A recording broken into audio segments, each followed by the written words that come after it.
process design and development. Yesterday we discussed about the idea. Yesterday, yes, we have discussed with the idea generation. That's what we are going to discuss about the yukti. And the yukti we are going to discuss about the some solutions. And the next step for after you have the. Have you done anything on innovations like small products, small projects like web-based app, anything, app-based, any kind of Arduino-based project, anything? Have you done? Good, no? So, you have done something? So, can you please?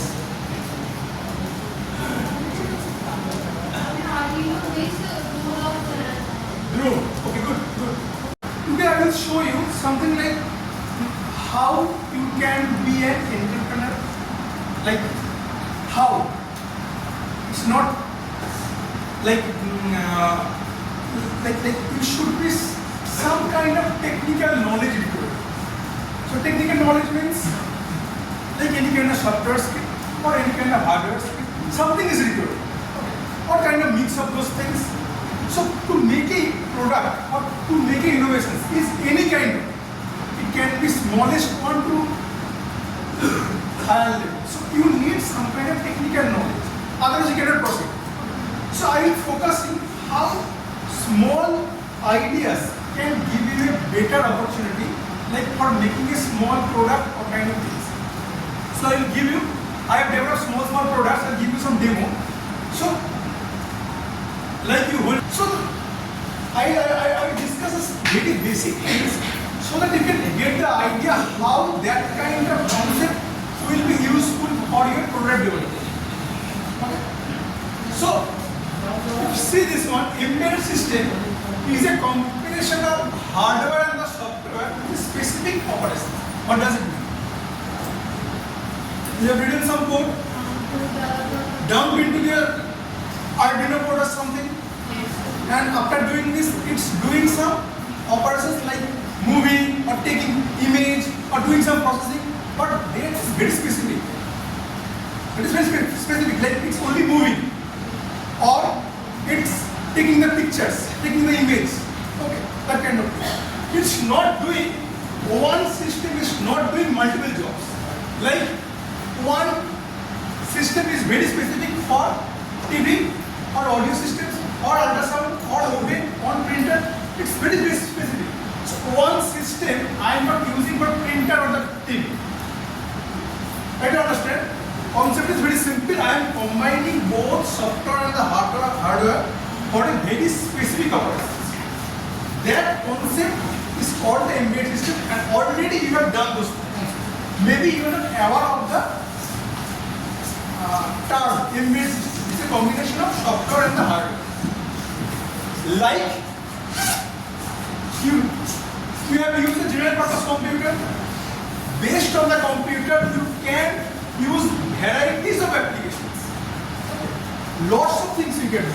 But embedded system is very specific. It's a generic. Like you can do only one operation. Like if you make your Arduino board, that will be useful for either printer, either traffic light, either security systems. But when you are writing your code, like you can use this your computer for multiple operations. It's not a general thing. So that concept I will use for the multiple applications. So let's see. I am not going to discuss this part. It's a very simple thing. Why should we learn embedded systems? First thing that motivates you for this workshop, that is the innovation. You can do lots of innovation based on this concept. And language is very simple, that we have already learned. C++, maybe you are familiar with the Python. All of you know a little bit of Python? Yes. Okay, good. So that kind of knowledge is good enough. Now, how many people know AI ML? How many people know a little bit of idea of AI ML? Have you done any projects on the AI ML? Anyone? Okay, it's good. But you should know the AI ML. Now, my question is why? Not only job perspective. Job is of course one item. But if you are planning to make your startup, you should have that kind of concept. And not only startup, based on this concept, if you are writing any code in Python, that can be, we have the opportunity, it can be dumped into the Raspberry Pi board or Arduino board. That kind of opportunity is available. Earlier, like 10 years earlier, we need to write the code from the scratch level. Okay. But right now, lots of libraries are available, lots of interfaces are available. So your task is like interfacing those things, hardware and software. Okay. I'll show you some examples how I am doing those things. So, main part is the innovation development that motivates you to come in this workshop. And of course, it's a interdisciplinary skill. You should idea of kind of software, little bit of hardware, mix. Okay. So like here you can see the Venn diagram. Embedded system is a mix of computer science, computer engineering, electrical engineering and other fields. Mechanical or other fields. It's a mix of all domains. But it's really hard to know all of this. But you should jack up all trades, but master in one. I mean, you should have the idea of all this, what is going here. But you should be expert either electrical, either computer science, something like that. Suppose you are good in making your code, it's good, you're writing your code. And some percent is interfacing those things. But you should know that how the interface is going. You should not know the electrical part. You are very good in coding, it's fine. But you should know what is going there. Something like that. Okay. So it's a mix of all these fields. Let's see some applications. Have you heard this example, error mask Neuralink? Have you heard the name? Yes. What is going there? What is going there? Something? Chip? Exactly. There are lots of videos available. You see in the YouTube how these things are working. You can understand.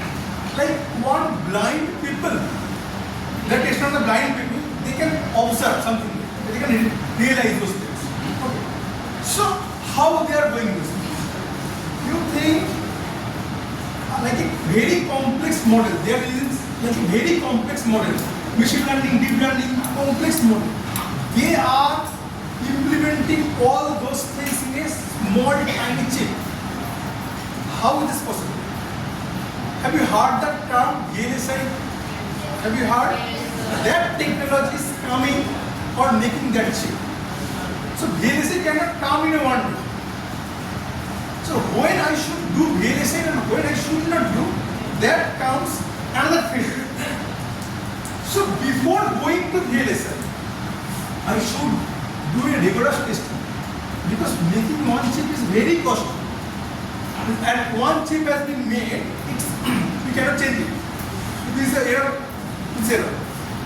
So you need a rigorous testing. So for those purposes, you need that kind of embedded processor or kind of lots of embedded boards like you work on an Arduino. Like lots of boards like Nano, Raspberry Pi, FPGA boards, all these boards, like the Zing board, pin board, that is also available. That boards are useful for testing your model. Like model means maybe AI model, maybe image processing model, maybe signal processing model, any kind of model. Have you heard? Your sensor should be a good one. Otherwise, if you are not able to collect data proper way, it will not work. So, using the sensor, you collect the data. Now, when the data comes, what are the problems? Like here, if you collect any kind of data, what are the problems? Noise. Very important part. So you need to reduce the noise. Any kind of analog, digital, whatever it is, noise. So you need to design that kind of algorithm. Like here comes the computer science engineer, they can design that kind of algorithm. Or if can also do. Algorithm is required for removing the noise. Now next part is the I told you no, for the high-end operations, you need to use that kind of high-end. Now my question is, why this high-end? You see, data is coming real time. You need to show those wavefrom real time. Okay, so you need a very high-end board, high processing power board. So that's why I have used the FPGA board. Fine.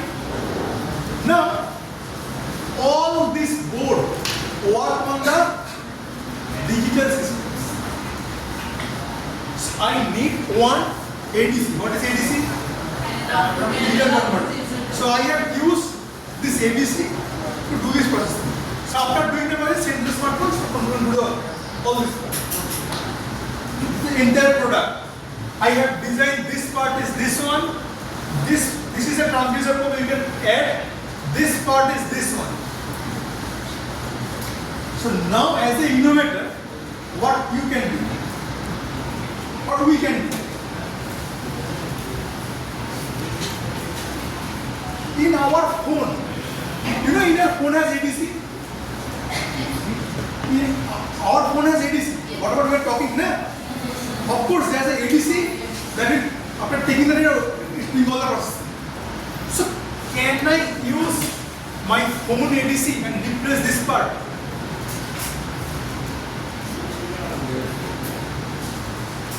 Let's see. I put the transducer probe here from my device, and all processing is done on smartphone.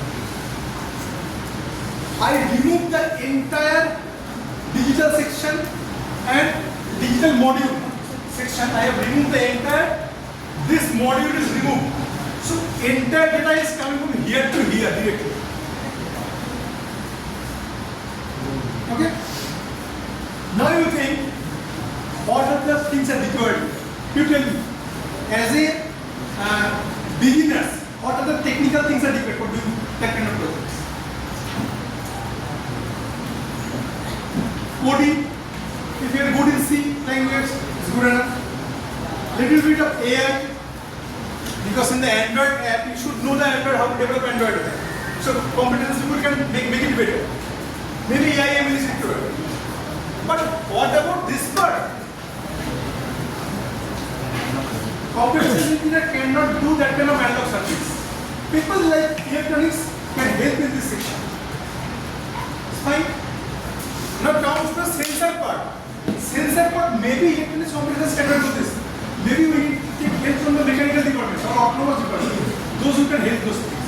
So you see, the entire part is done by a group or done by a team. And but everyone knows what is going there. It's not done by me, it's done by group. So everyone is focused on different sections. I focus only on this part and this part. Some people focus on this part, and transducer will program from the outside. So it's a team. It's a team design the entire system. And it's a very high-end code. I have used very high-end FPGA because my requirement is this. I need a real-time operations, high powerful operations. That's why I use FPGA. Let's see how I